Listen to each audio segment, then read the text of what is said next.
One of the trickier parts of sleep training is managing their potential separation anxiety. So not only do we have to walk through supporting them through some type of crying behavior, but we also need to have a plan to make sure that when they are feeling anxious from the separation, they do still feel connected to you.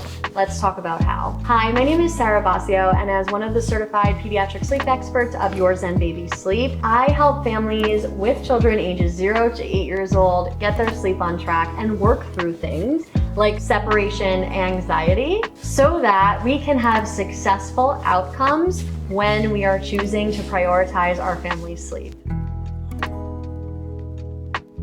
You know that I love science and I love to lean on the research to state very appropriate facts about childhood development. When does science say that our children can experience separation anxiety? It starts around 9 months of age and is going to peak at 15 months. That's when it's gonna get at its most intense. And it should fade by our 3rd birthday. So it is gonna be like an over 2-year stretch of time where your child could be experiencing it, although it's gonna manifest in different ways and with different intensities based on life situations, your child's temperament and personality, and things that they're exposed to in their environment. For example, we might expect that a child who is in a daycare or an outside of the home school situation may experience less separation anxiety, or at least may have a different coping skills as how to figure that out than a child who is cared for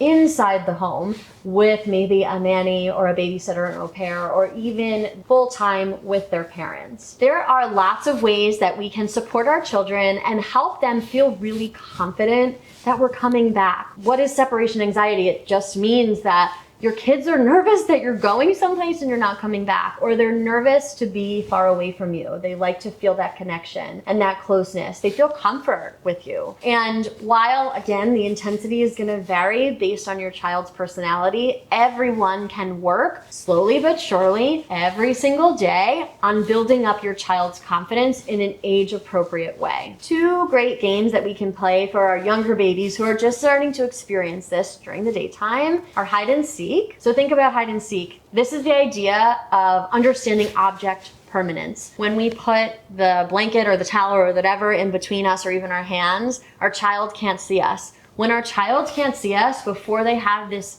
understanding that an object is permanent even if they can't see it, this is what teaches them that it is. So you train the brain to say, oh, I can't see mommy, but she's still there, like hide and seek, peekaboo. This is something that's really, really helpful. You can also do this by leaving the room. So one way that I love to suggest to parents is putting your child in a safe space, right? Like if it's in a playpen or in a safe space on the floor, if your room is baby-proofed, and talking to them, making eye contact with them while they're playing, but then slowly starting to walk away into another room and continuing to talk so that they start to understand, okay, wait, I don't see mom and I don't see dad, but I do hear them, so they must still be here. They haven't left me completely. These are things that you can do during the daytime that don't take a lot of time, that don't take a lot of effort, that really can start to help your baby understand that you are still there, you haven't gone anywhere, and you are coming back every single time. Let's say you've practiced all of those things with your younger babies and now you have a toddler who's experiencing some separation anxiety. What I want you to do is carve out purposeful, special time with them. It doesn't have to be a long period of time. I'm not talking about hours. Our kids can't really tell time and don't understand the length of a minute. If you can put aside 15 to 30 minutes every day,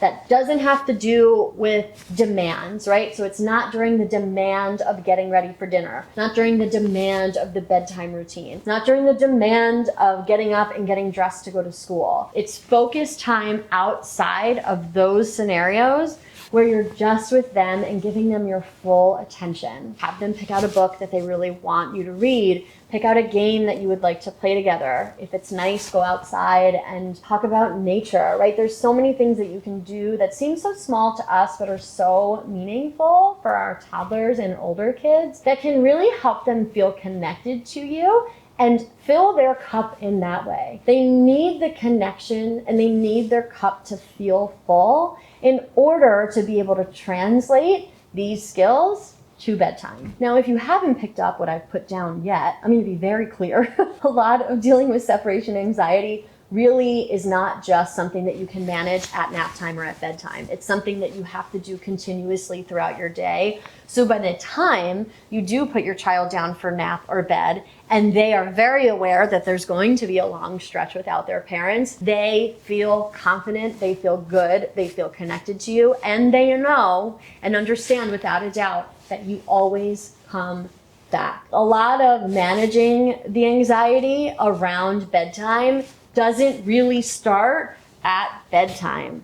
It starts beforehand, in the days and the weeks that you have been practicing this. My best advice for you is to really carve out that time to make sure that you are prioritizing your child's confidence in their own independence, and you will start to see that it will translate into them being okay, being a little separated from you during the daytime and during sleep time. Are you experiencing any separation anxiety with your child? Does it ebb and flow? Do you find that some times are worse than others? I would love for you to let me know by liking this video and leaving a comment below. I love interacting with families and understanding what your needs are and how it could be impacting your sleep. And if sleep is something that you're looking for more information on, be sure to subscribe, because I update my channel weekly with tons of topics on baby, toddler, and preschooler sleep, and I would love for you to be the first to know when I publish my newest YouTube videos. As always, from my living room to yours, thank you so much for being here today, and I can't wait to see you here again next time.